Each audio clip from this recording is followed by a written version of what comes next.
Boa noite. Hoje o ND fala de meio ambiente e segurança. E mais uma vez trazemos à discussão a questão da cava subaquática de Cubatão. E quem conversa com a gente sobre esse assunto é a vereadora do PT, Thelma de Souza. Boa noite, Thelma, bem-vinda. Muito obrigada, meus cumprimentos a você e principalmente aos nossos telespectadores. E também o vereador do PSB, Fabrício Cardoso. Boa noite, Fabrício, bem-vindo. Boa noite, Roberto. Muito obrigado pelo convite. Uma honra estar aqui no seu programa. Falar sobre um assunto de relevância, né, na nossa região, que é a questão da cava subaquática de Cubatão. Nos últimos meses, principalmente depois de Brumadinho, ela ganhou muita repercussão, esse assunto ganhou muita repercussão. O que a gente pode realmente avaliar em relação à cava subaquática de Cubatão? É um risco? E o que isso tem a ver com a questão de Brumadinho? Já que a gente não está falando de uma barragem, né?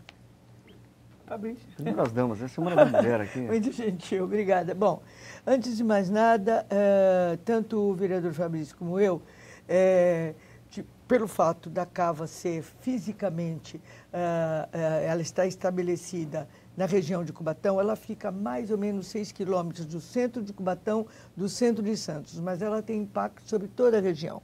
E o vereador Fabrício fez uma comissão especial de vereadores com o tema da dragagem, que justamente tem a ver com a questão do porto, que aprofundou para aprofundar o calado, né, necessário para os grandes navios que transportam containers, e eu fiz uma SEV, uma comissão especial de vereadores, visando a questão dos impactos dessas obras na região.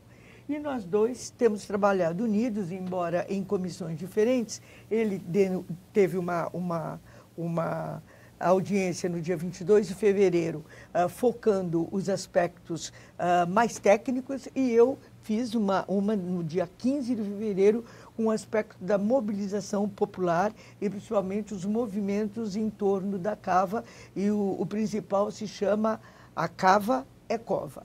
E nos dois projetos, nas duas discussões, nós vimos a ausência de cuidados que nós temos tido em relação a essa situação. Por quê? Porque a cava, ela é o tamanho de um Maracanã, são 25 metros de profundidade, são quase 400 de diâmetro, e nós sabemos que ela já está saturada e já existe a programação de mais duas. E nós estamos com muitos cuidados porque existem alguns cuidados técnicos que nós não sabemos se serão efetivos para a questão. Existe o silt, que é uma proteção, existe uma cobertura de areia, mas por ser muito próximo, principalmente da Vila dos Pescadores, onde existe uma comunidade imensa, com milhares de pessoas morando e também que vivem da pesca ali, naquela região, nós temos todo o cuidado para fazer essa discussão. Entanto, o vereador vai falar, mas nas duas discussões nós vimos que houve um princípio que ficou lamentavelmente ignorado. O Ministério Público Federal presente nas duas audiências. Dá uma diretriz e é feita outra, né? Exatamente. Aliás, ele recomendou com ênfase que a CETESB não desse a licença para a construção da cava. O doutor Antônio Laiola, esse é o sobrenome dele? Né? E nós, lamentavelmente, vimos que a CETESB deu essa licença e a cava foi construída. Hoje ela está saturada, a iminência de outras. Nós temos possíveis consequências, no momento adequado, tanto eu como o Fabrício vamos falar, a possível contaminação das nossas praias, porque o estuário de Bertioga está altamente em perigo. Agora, e a gente não pode permitir isso. A gente tem alguns perigos, né, em decorrência dessa cava subaquática. Agora, ela não é algo novo, é algo que já tem alguns anos, né? A gente está falando de outras duas cavas. Quer dizer, por que veio agora à tona esse assunto? Apesar de a gente já estar falando que o Ministério Público se manifestou, a CETESB não aderiu, mas por que agora essa preocupação iminente? Bom, na verdade, não é agora. Quando a gente começou esses debates na Câmara, por exemplo, quando eu solicitei, por meio de requerimento, a criação dessa comissão especial para tratar do assunto dragagem, o principal ponto já era, claro, a cava subaquática no canal de Piaçaguera. Como ele está né, em Cubatão, como a professora Thelma falou aqui, a gente teria que ter uma maneira de tratar desse assunto. Então a gente está olhando os impactos que podem vir para o município de Santos e para tudo em torno. O que acontece? Nessa situação da cava específica, quando a gente começou a trabalhar ela, em abril de 2017, sequer tinham sido depositados os primeiros sedimentos. Então a nossa luta era para comprovar, né, que algo estava sendo equivocado ali. Muitas situações vinham sendo atropeladas. Por exemplo, até hoje, nessa última audiência pública, não ficou comprovado como é que eles obtiveram a licença para se colocar naquele local a cava subaquática, se a SPU não tinha dado, por exemplo, a licença para uso do espelho d'água. Sem isso, não poderia ter lá qualquer utilização daquele local. Aquilo ali é uma área pública, né? Não tem dono. Então, qualquer solicitação tem que ser feita à SPU. E ela não, de forma alguma, eles não têm esse documento dizendo que, olha, a gente autoriza a colocação de uma cava subaquática para suportar uma quantidade tão grande de sedimentos. Você acha que, mais uma vez, os interesses comerciais sobrepuseram a questão do meio ambiente? Eu tenho, assim, pelo que ficou claro em ambas as audiências, né, eu acho que o que falou ali mais alto foi a questão financeira. Porque, segundo os professores presentes, Alexandre Machado, Hélio Lopes, né, e outros técnicos, a diferença de valores é gritante, né? Daria uma economia de quase 450 milhões de reais fazer a cava. Por quê? Hoje, o que se tem lá, por mais que na última audiência, nas duas últimas, né, tenha se dito, existe uma segurança. Na última, a VLI confirmou, ela falou, não, a margem de erro é mínima, acho que foi 0,3% que eles falaram. Mas existe. Não tem a ver com barragens, mas o desastre ambiental, ele é tão grande ou maior que, né? Então, assim, a proporção seria avassaladora se acontecesse. E a gente ficou questionando sobre essa situação, né, o que poderia ser feito. Vamos supor, a partir do princípio, que ela fosse 100% segura. O que a gente fez, na verdade, então? Dragou o canal, aí o interesse daquela empresa, da VLI, que ninguém é contra o progresso, tá ótimo, quer investir, quer aumentar o calado para passar maiores navios, para você poder ganhar ainda mais dinheiro. E o que para o Porto é excelente? Para o Porto é excelente, para a criação de empregos é excelente, mas a que preço? Então, assim, se você vai... o faturamento dela no ano passado, que eu acho que foi 33% a mais, eu não me recordo, milhões e milhões de reais. Então, por que isso não foi investido no tratamento desse resíduo? Porque hoje o que você fez? Você dragou para desassorear, depois você dragou para aprofundar, que a gente tem mais um problema de documentação, você dragou para aprofundar, você jogou tudo dentro daquela cava, né, com aquela cortina de silt, agora está aguardando decantação, vai fechar e talvez abra outras. Quer dizer, você vai enterrar um passivo ambiental da ROD ali, de outras empresas. Tudo bem, hoje pode ser que não dê nada, mas daqui a 50 anos, eu não estou mais aqui. Sei lá, o que vai acontecer? Existe um estudo já sobre isso? O que pode acontecer nas próximas décadas? É teórico, né? Não tem nada com relação a isso. E a gente fica apreensivo porque, segundo os professores demonstraram, existem diversas maneiras para tratar esses sedimentos. Né? Se tivesse, claro que é um procedimento muito mais lento, ela não teria a possibilidade de utilizar essa profundidade de canal para ganhar mais dinheiro agora, né? Porque é uma dragagem feita de uma outra maneira, mas você colocaria tudo, por exemplo, ou em geobags ou até em uma cava terrestre. Daria para fazer, por exemplo, no dique do Furadinho uma cava terrestre. Mas segundo essa última audiência pública, deu a entender que existe um interesse em utilizar aquela área para ampliação portuária. Agora, só para a gente finalizar essa questão, uma cava terrestre, você acha que o impacto ambiental seria bem menor? Olha, segundo o que eu falo lá, nós somos apenas mediadores de uma conversa entre VLI, CETESB e técnicos, professores e mestres. O que ficou claro lá é que ela terrestre, você tem a contenção dela e você consegue ainda tratar com uma certa facilidade. Ela subaquática, se você enterrou, acabou. Fica difícil até você fazer, como é que você vai fazer essa medição? Se o que está ali dentro continua ali dentro, se está seguro. Porque, por exemplo, a cortina de silt, se a gente for olhar, ela deixa passar uma certa efluência, ela segura até uma certa porosidade, mas não é tudo que ela segura.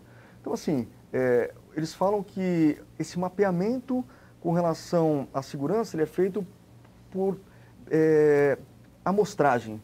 Então, você vai pegar, se você tiver uma parte desse material que tampou, esse tipo de argila que fez a tampa da cava, se ele tiver deslocamento no canal, você está notando que algo está acontecendo de errado. Eu acho isso tão arcaico, tão precário, porque se fosse em terra, se fosse por geobags, que seria o mais próximo do ideal, você consegue tratar, mensurar qualquer tipo de contaminação, né, ou perda, retornar isso, tratar de novo, até o momento que isso deixa de ser tóxico e pode ser usado como aterro.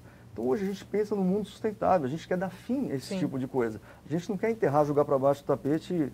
Né, eu queria fazer uma observação, mas nós vamos parar para o intervalo. Isso, a gente vai para um rápido intervalo e no próximo bloco, então, a Thelma continua a falar sobre a cava subaquática de Cubatão. Nós voltamos em instantes. Até já.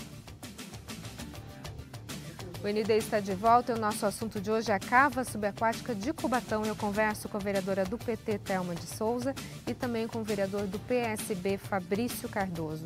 Bom, a gente está falando no bloco anterior sobre a questão da volta de se falar sobre a questão da cava, principalmente depois relacionado do acidente de Brumadinho. Foi por causa disso que se voltou a pensar um pouco nisso? Porque a gente está falando de uma cava de 2017, né? Sim, sim. Na verdade, a população, especialmente a da Vila dos Pescadores, ela já se movimentava nesse sentido. Mas não havia eco na sociedade. Poesia de ambientalista e tal. No entanto, com Mariana, primeiro, sim, Brumadinho, e aqui na região, quando eu fui deputada estadual pela primeira vez, em 1986, antes de ser prefeita, havia o grande impacto dos resíduos da Ródia em São Vicente.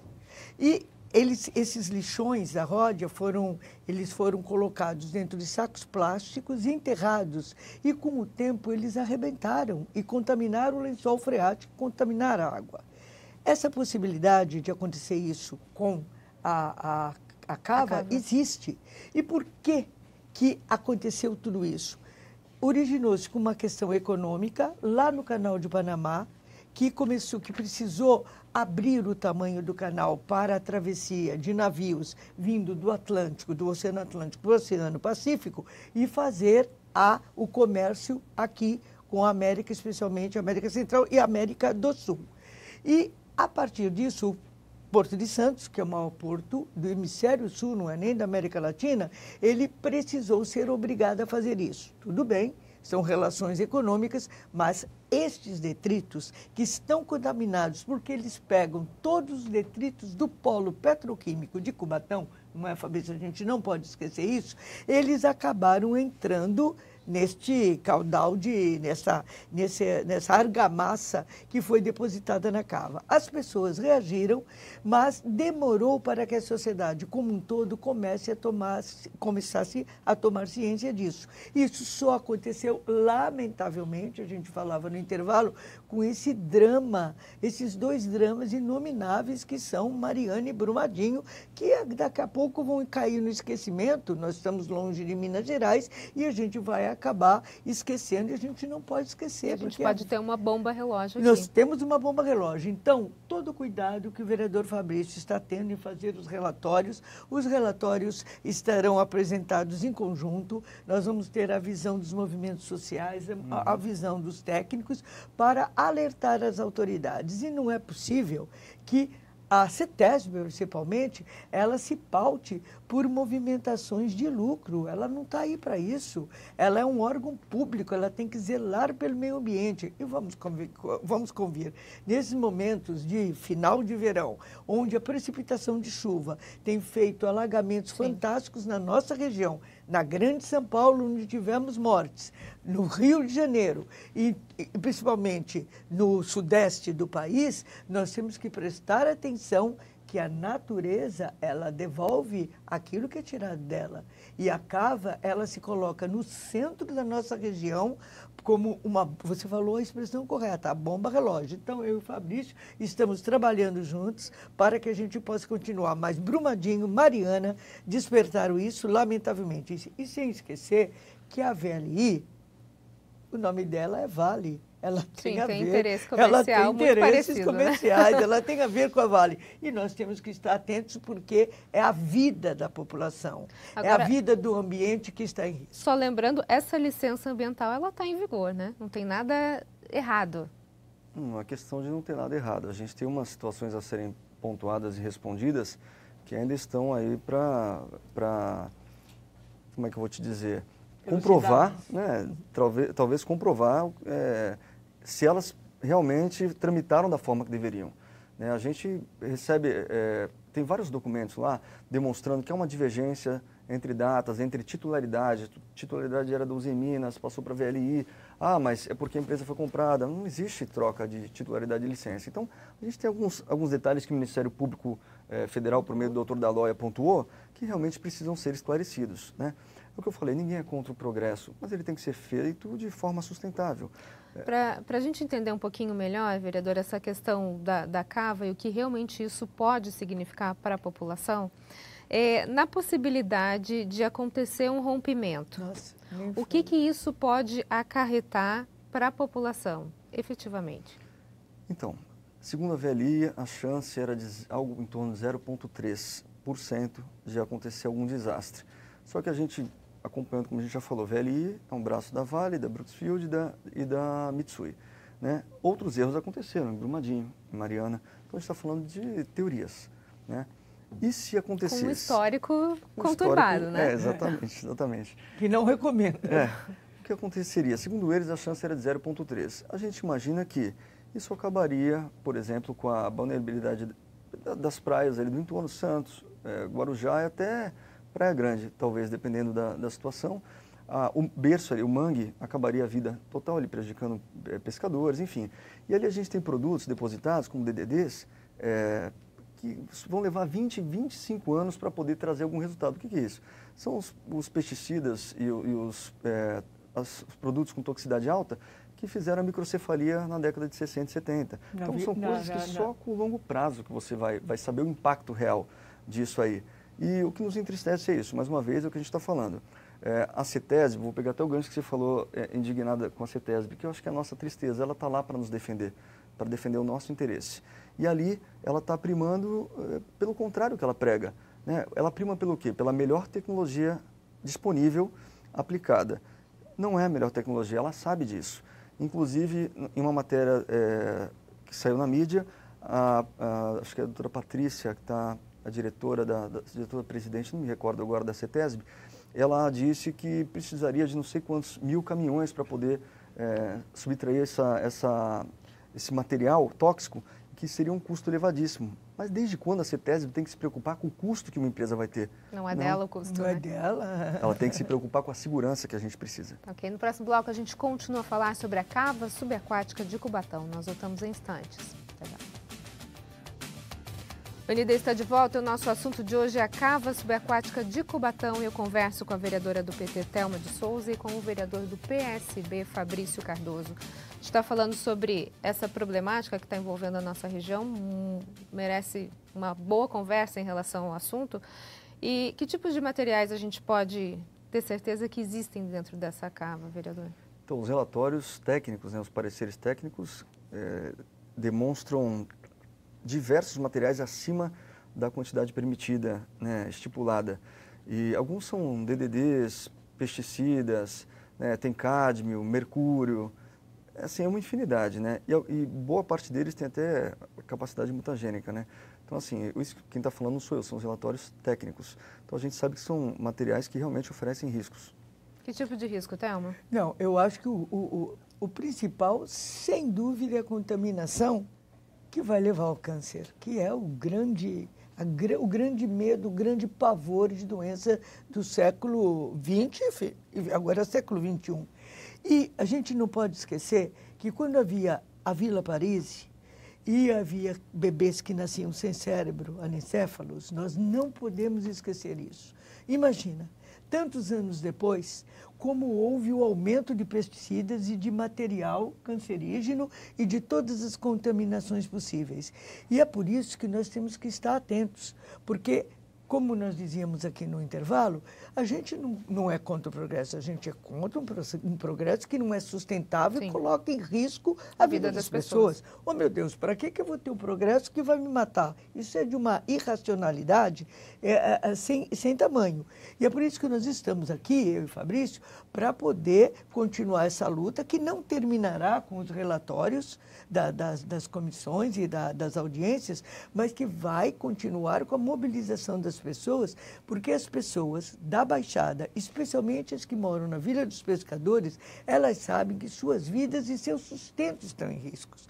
Quantas pessoas ficam na beira da estrada vendendo caranguejo, vendendo produtos que vêm destas águas contaminadas, e nós, como vereadores, temos que fiscalizar, denunciar e chamar a atenção das autoridades para que a gente não continue fazendo isso. Então, a gente vai continuar mobilizando, a gente vai continuar falando, a gente vai continuando exigindo a prevenção, exigindo a responsabilidade da CETESB para que a gente não venha a amargar um futuro com morte de pessoas. E veja, não vamos reeditar os bebês sem cérebro da Vila Paris, e, por favor. E esse material está todo nessa cava que foi depositado lá sem tratamento. Um outro complicador é a falta de sinalização no local.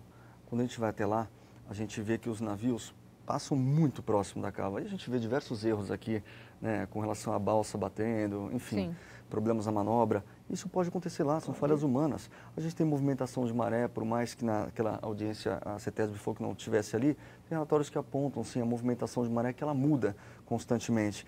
E ali, no dia que eu estive lá... Pode deslocar o entorno da cava. E a gente via que os pescadores, como não tem uma sinalização, eles pescam literalmente ao lado da cava. E ela está aberta, né, aguardando decantação. Olha o risco. Para onde vai esse peixe? Quem come esse peixe?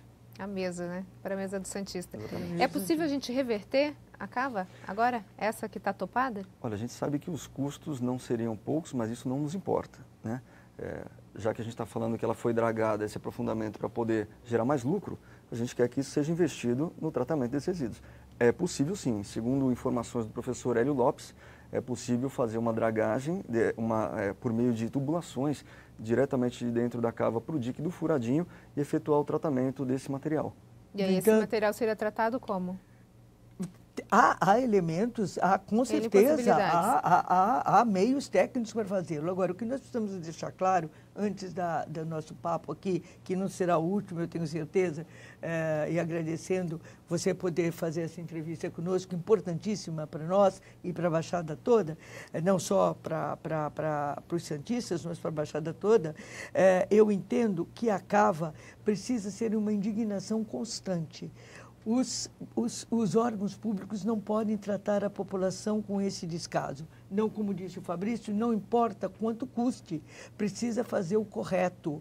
Se é possível retirar, sim, só que isso é uma decisão política e não técnica. E nós, enquanto vereadores, precisamos pressionar aqueles que têm direito e poder, o governo, os municípios, para que essa decisão seja tomada. Ok, Thelma, Fabrício, infelizmente nosso tempo acabou. Muito obrigada pela participação de vocês. A gente ainda vai voltar a falar sobre esse assunto. É um assunto que incomoda muita gente e precisa ser discutido, né? Muito obrigada. Obrigado, Roberto. Obrigada a nós. O ND fica por aqui. Uma ótima noite para você. A gente se vê. Até mais.